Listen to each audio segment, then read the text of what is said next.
First off, it's probably because they really don't. But have you ever looked around Facebook or Instagram and noticed that everyone around you is posting about their new car that they just bought, or maybe their recent family vacation to Italy, or all the nice restaurants and pictures of food that they eat every single day that they share on Instagram? So to you, it might seem that everyone is rich and everyone has everything, and the only person that doesn't is you. And to add salt to injury, even the guy asking you for change drives a better car than you. And angering San Diegans, a pregnant woman begging for money with her young son, then driving off in a Mercedes. So if even the people who are asking you for a quarter can afford a Mercedes Benz, then the economy must be great. The consumer's in pretty good shape right now.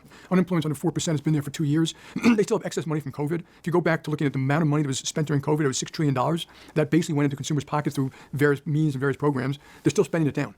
If you look at the bottom 50% of income, they pretty much spent the excess, so they're kind of back to where they were. The top 50% still has excess.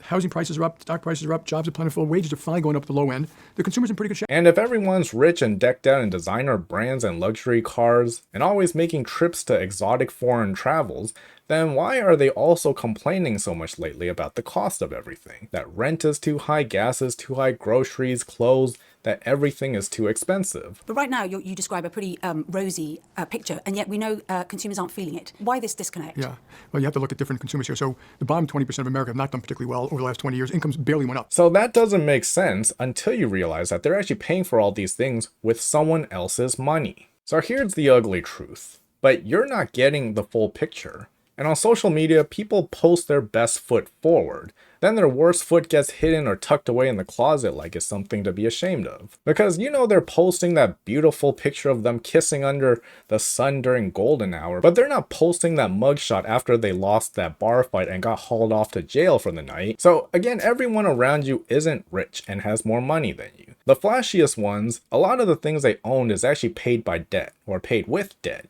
If they own a house, the house is paid with a mortgage loan, and who knows how much they actually borrowed, meaning how little did they put down as a down payment and what their interest rate on that loan was.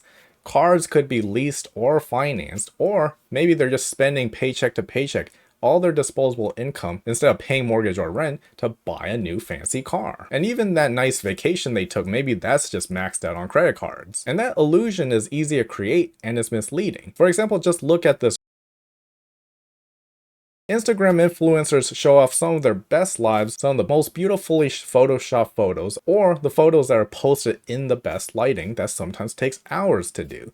Some of them show off that glamorous lifestyle, but is completely paid off by debt to look rich, but in reality, they're actually broke. So don't jump to conclusions, because all it's gonna do is get you feeling down. So I don't know when flexing culture became so popular, but I know there's the concept of dressing to impress and looking rich to sell people things. But for the rest of the people that are doing it, it seems to be just so that they have a feeling of being better than someone else.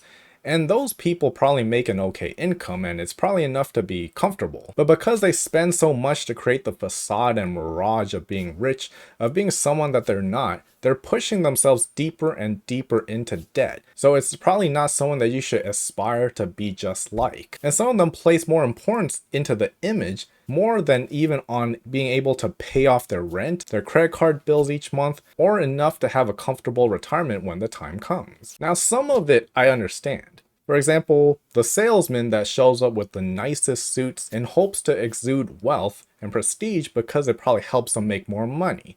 Like this whole video has been about, people associate wealth with positivity, it seems. And it's something that we want and something that gives you credibility, especially when it comes to making more money. And that's why you might have noticed some of the social media influencers who talk about the millions they make, all the fancy yacht parties they host, and then they say they'll teach you how to do it if you buy their course. Or even if not finance, but dressing to impress and presentable as a lawyer, or just looking clean as a doctor, because who would go to a dirty, dark alleyway doctor's office? Then for some other people, it doesn't make a lot of sense because they're sacrificing long-term financial stability for that dopamine hit of people fawning over their latest purchase or their latest vacation, or just cheering them on for latest luxury vehicle. Now, my channel is mostly about financial responsibility, but is ultimately your choice. And your actions should ideally align with your goals. If you want to be rich, it doesn't make a lot of sense to spend on depreciating assets or into things that doesn't make you more money. And not everything in the world has to be about money, but it should at the minimum at least bring you actual joy. But there still has to be balance where you're not spending everything you have and suffering just so you get the dopamine fix. And that's why for me, I've always prioritized financial independence. So that's why I drive an old car, I like to cook at home, and I like to do things so I can retire early. But again, I know not everyone feels that way, and that's their choice, where they prefer to live for today and now and then figure it out when they're old. But sometimes I think there's a misunderstanding of if you prioritize something today, you think that that's what you'll find the most important for the rest of your life. And for some people, that's not true. As you're getting older and closer to retirement, more and more people become more afraid of retirement, and then they start regretting. They wish they didn't live the fast life when they were young. And they prefer that they start early in saving, because I know I've definitely changed a lot of my mindset as I've been growing older. So in conclusion, I'm gonna say that it's not a great idea to compare yourself against others unless you know their exact situation. For some people, they're just racking up debt, going broke, and ruining their future. That's not really something that I think you should follow if you're not hoping for that same outcome. For some people, they have a huge inheritance and rich parents, and they really are rich. And that's really just luck. You can't really replicate who you're born to. And for some others, you don't know what kind of sacrifices they're making. Maybe they delayed having a family, delayed getting married. Maybe they work 80 hours to 100 hours a week.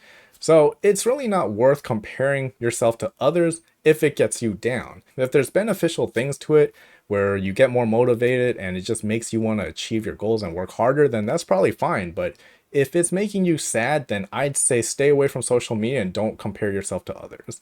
Now, that's about all I have for this video. Thank you for watching. Please comment and subscribe. And